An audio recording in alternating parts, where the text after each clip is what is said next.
this literacy feed. So we're going to go through the assignment really quickly this week. It's super simple. Yeah, we really want to finish off this what we've been doing, and then finish the term out strong. So let's have a look at week 11. Okay, so the spelling stuff. You guys are well aware of what we do with the spelling thing. 3-3-3s. The key thing really is, and it's really important, is how you're breaking the word into syllables, because that is the key thing to actually developing your spelling. It's doing the practice on breaking your words into syllables. Cool. Task 2 still there. A lot of people have done it. It's a good exercise. It's it's a good thing to do, and I'll try and get through the last few this week. Sorry. And then we're moving on to, let's finish this out. Our conclusion sentence. So, conclusion paragraph. So, the main thing is it's got 3 parts to it. Now, you've seen them all before, but I'm going to explain it again so that you can sort of understand what it is just one more time. Okay. First, it's got 3 parts. First sentence is bringing them out of your body of your work. It's sort of leading them into your conclusion. I've given an example, and it confirms your point of view again. Just making sure that there's no way that they could have got this far and not know what side of the argument you're on. My example was, by now, I'm sure you know that books are far better than movies. It's pretty clear. It's a pretty easy sentence to write. It's kind of very similar to your topic sentence, where you're basically, in your body paragraphs, your topic sentence is what you're going to talk about that whole paragraph. This is kind of the same, but it's a very straightforward sentence.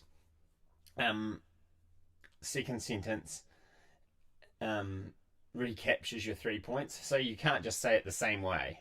I don't want copy paste of your introduction. That would be supremely boring and lame. It's a way of rephrasing it. So I've sort of gone with listing my 3 points. So they help you grow your imagination, manage the stress of modern life, and are a key source of knowledge. So my 3 points would have been how they develop your imagination, and how they are relaxing, and how they are good to develop your brain. See, in those, and the way I've said it here is basically the same thing, but I've just used slightly different wording. And then your third sentence, or section of your conclusion paragraph,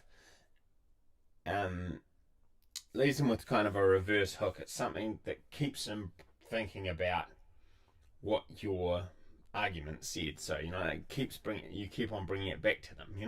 So this one says, one expert believes that without written word/books, our world would have not progressed past hunter-gatherer style living.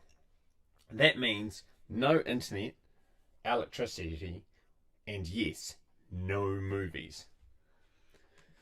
See, now the reason why I chose to end with that is it is a fact,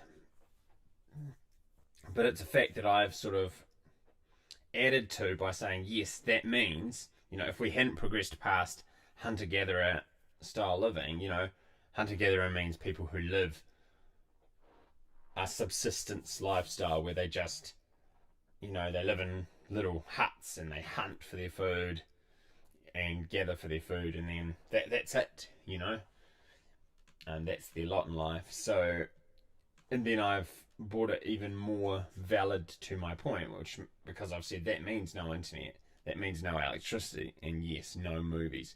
So it's kind of saying my point is so valid that it means that without books there wouldn't even be movies. So why are you arguing about whether books or movies are better?